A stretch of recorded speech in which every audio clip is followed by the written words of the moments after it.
Coming up on First at 4, more than 14 months after the 2022 flood, an Eastern Kentucky group is continuing its efforts to build new homes in Breathitt County.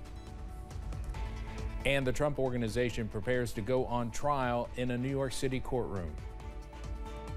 Plus, we are starting October on a warm note, but some changes are on the way. Those details coming up as Mountain News First at 4 starts now. Dedicated to Eastern and Southern Kentucky, this is WYMT Mountain News First at 4. Good afternoon, I'm Steve Hensley. First at 4, the Housing Development Alliance staff is continuing its efforts to rebuild now 14 months after the flood in July 2022. With 40 home rehabs completed, 12 homes finished, and 12 homes in the construction process. HDA Director of Communications Mindy Miller says they are proud of the progress they are making. When the flood hit, it took out these homes right away, that quick. So we wish that we could replace that home that quick, but we can. It's a process. It takes time to build, but hopefully we can help as many folks as we can. Miller says building is expected to get started at the new community near the Knott County Sportsplex, Chestnut Ridge, at the beginning of 2024. Olivia Calfee will have more on the building progress tonight at 6.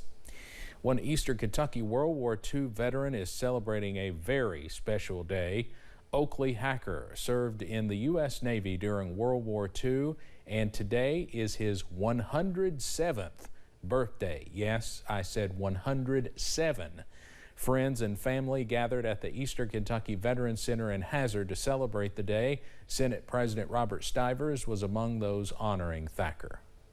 It's been a few months to put this together, but here's a gentleman who was alive when the 2 atomic bombs were dropped and knew what happened on the day of Pearl Harbor, December 7th, 1941. Stivers says Hacker is the oldest known World War II veteran in Kentucky. He says it's important to honor those that sacrificed so much. We'll have more on Hacker and actually hear from him tonight at 6. Well, we are tracking some fantastic weather across the mountains as we kick off your work week on Monday, and more awesome weather on the way on Tuesday, Wednesday, but also some changes on the way later on this week. Here's a live look from Buffalo Mountain. Plenty of blue sky and sunshine this afternoon. Absolutely gorgeous. That current temperature, though, is mild at 82 degrees. Most of us in the middle to lower 80s right now. 84 for Irvin, 83 in Prestonsburg, 82 for Jackson, also Hazard, and 85, the warm spot for Ashland, also Monticello at this hour. Up on the radar, we are dry as high pressure continues to dominate our forecast. You can see that high pressure sitting near the Great Lakes, and that will continue to bring some dry weather, also some warm weather on Tuesday and Wednesday. But if you have any plans into this evening, more dry weather is on the way. Again, we stay mainly clear into this evening, and those temperatures falling into the upper 60s and lower 70s, more 50s though as you wake up and walk out the door on Tuesday. But we are tracking some cooler weather, also more rain chances for Friday into the weekend. All those details plus your full 7-day forecast on the way in just a few minutes. Steve? All right, Cameron, thank you. Former President Donald Trump was in a New York City courtroom this morning for the beginning of his civil fraud trial. Trump and New York Attorney General Letitia James have been for years on a collision course. Trump has long volleyed insults at James while her office investigated him and his company. That investigation ultimately led to her filing a $250 million civil lawsuit accusing Trump and others at the Trump Organization of widespread fraud.